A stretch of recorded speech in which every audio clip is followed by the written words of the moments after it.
Friday the 1st of March, and I'm just getting ready in preparation for tomorrow, which is long run day.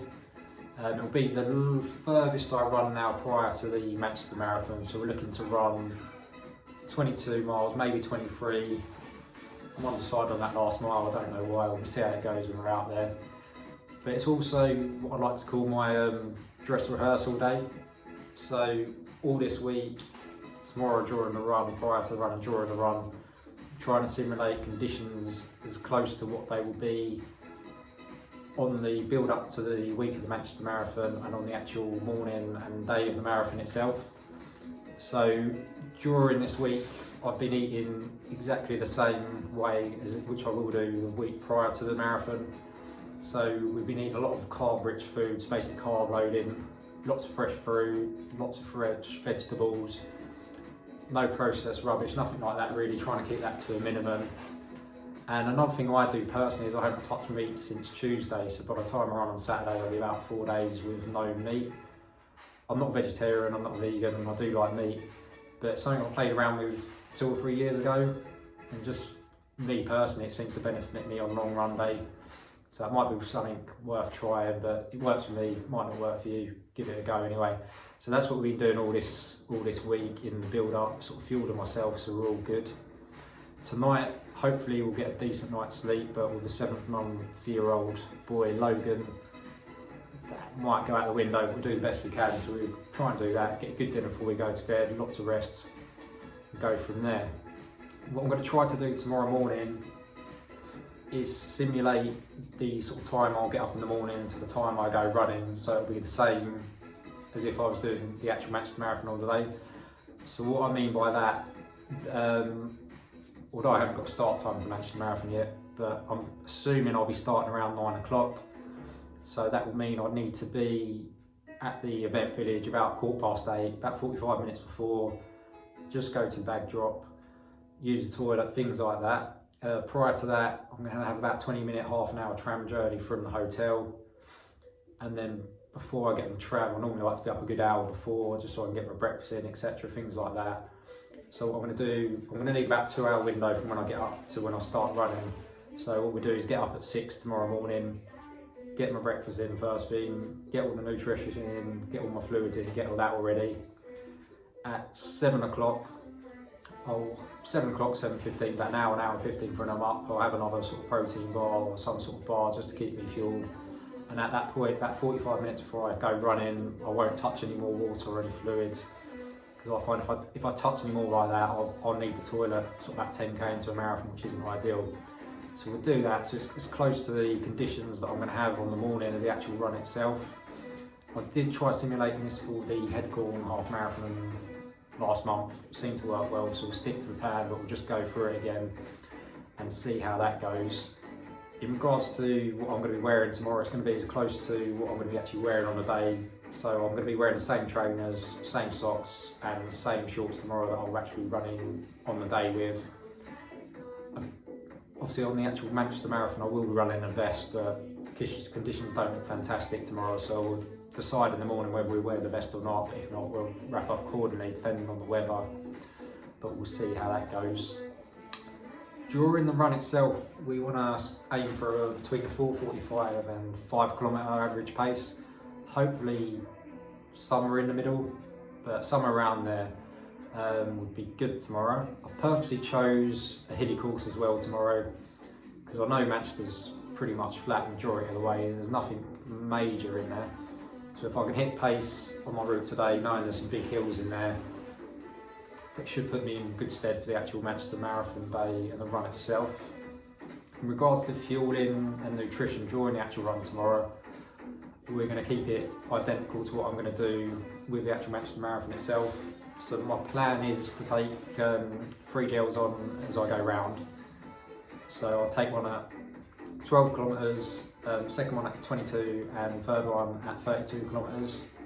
My first water will be at 10 kilometres, and then we plan to take water smack bang in the middle of gels. So for example, I'll take a gel at 12 kilometres, we'll take a water at 17 kilometres, then we'll take another gel at 22. So from about 10 kilometres in, every 5 kilometres, we're taking a gel with some fluids on board. that should work out right with the actual water stations on the Manchester Marathon. But once again, the route hasn't been published for this year, but generally it is the same year on year. So there is a water station 10 kilometres on the actual Manchester Marathon. There isn't water stations exactly where I'd want them to be, but they're with a kilometre or two either way. So that shouldn't really be any problem on the day of the run, so we'll work with that.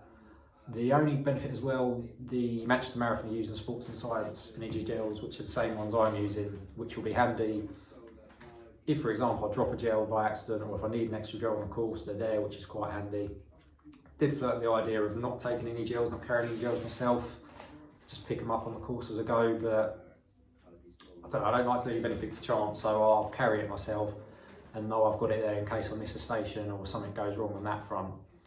So we're going to practice all that tomorrow, excuse me, and just see how that goes, and we'll give a bit of feedback after the run. But lastly, what I'm really going to be working on tomorrow is going into the run with the right mindset. Something people don't really maybe pay enough attention to. You spend so much time doing the training, getting the nutrition right, all that, but the mind and the head plays a massive role, probably a bigger role in running than people sort of appreciate. So what I'll be doing tonight and sort of tomorrow morning is just getting rid of any negative thoughts in the mind, just trying to stay positive, just reassuring yourself you've done the training, that you can maintain the pace and keep going, that you're strong enough to do that. Excuse me. Another thing I hear that affects people's mindsets going into runs is the weather. Now tomorrow morning, got a bit of light rain and there are some strong winds out there. So, I mean, the weather is something you can't control. You can only deal with the conditions on the day. So I have to appreciate that the wind itself will slow me down when I'm running into it, but then we need to look at it in a positive way, and when the wind's behind us, we open our legs and try and make up for lost time there. But when we are running into the wind, we really put the metal down and keep the pace up as best as we can.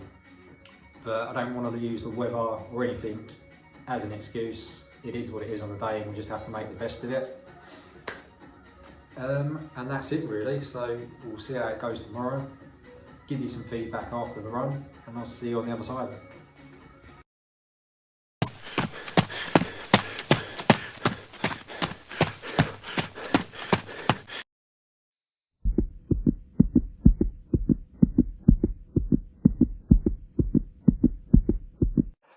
Good morning everyone, it's now Wednesday, so it's a few days after the long run day. It's been a busy few days, so I've had a chance to sit down just to review the run. On Saturday, basically we ended up running 23 miles. We didn't do the 22, we did go for the 23. We felt good out there, so that was really good. We got around in 2 hours and 57 dead. So the pace we was aiming for was between 4:45 and 5-minute kilometre pace, and I hit a 4:47 average kilometre pace. So yeah, I was really happy with that. Fantastic running really. I've never ran that fast over that distance or maintained that pace. So really happy with that. I was proper buzzing when I got back in from that. So it's really positive going into the Manchester Marathon. But it was two real reasons I was really happy with that run. Firstly, I went and did a really hilly route on purpose just to challenge myself. And the last 3 to 4 miles, I made a point of putting in three really big hills just to see where I was and see if I could push myself up them towards the end. And felt really strong running up them last few hills, which was really a good sign. Secondly, weather conditions were worse than I thought. The wind was up 20 miles, 25 mile an hour gusts out there in the morning. Cold rain, just really bitter out there. I had a pair of gloves on the whole way, so it's a really cold day. But as I said in the pre-run, we don't really use the weather as an excuse. So the wind, I just ran into when it was against me. I just ran into it as hard as I could and made the best of it. And when it was behind me, just used it just to get a bit more pace and make up for the lost pace from when we were running into it.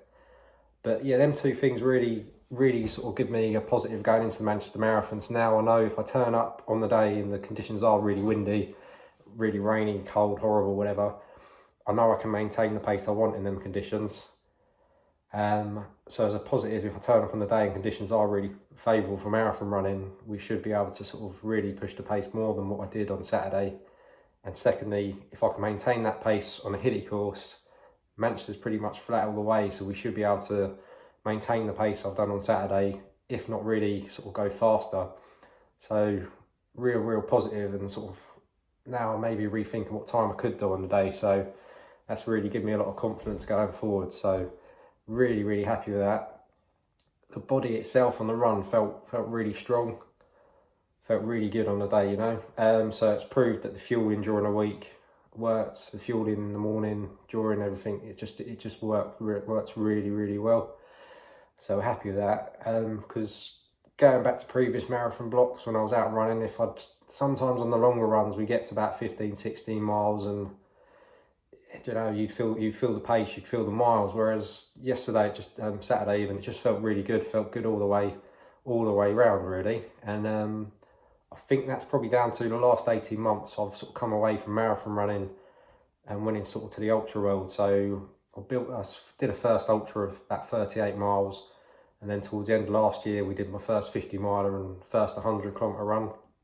So I think that's really given me a really good aerobic base now going into the marathon training, and sort of I'm really sort of feeling that. So it's just also given me sort of a different perception of what I consider a long run, if you like. So I know 23 miles is a long way, but now after knowing that I can sort of run almost double that distance, it just psychologically, I don't know, allows me to push harder on these sort of 23 mile runs, and that's going to be a real positive sort of going into the Manchester Marathon as well. Clothing wise on Saturday, so I wore the same trainers, socks and shorts I'm going to wear on the day. They're already comfortable. I think the trainers now, I've worn them in, they're really comfortable as well. No problems with that. Didn't get to wear my vest, which I would have liked to have done because it was freezing out there. So I'll give that a go again before I run. The only real negative of the day was I felt like during the run I was probably a bit overhydrated. That was probably down to pre-run. I was hoping to get up at 6 and go running about 8 in the morning, so I'd have a 2-hour window between getting up, eating and going out. That sort of changed. I was taking my little boy Logan for his first swim, so I had to be back by a certain time.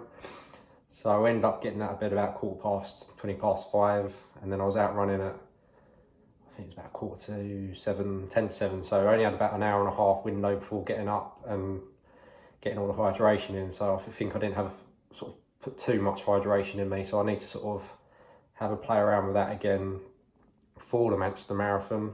So I think this weekend I might be running a lid half, so I'll play around with the nutrition before and the fluids etc before, just so I can get that spot on before the Manchester Marathon. Generally though, really good positive run. I'll just continue what I'm doing, and touch wood, we could be in for a good PB on the Manchester Marathon day. So I'll speak to you all soon.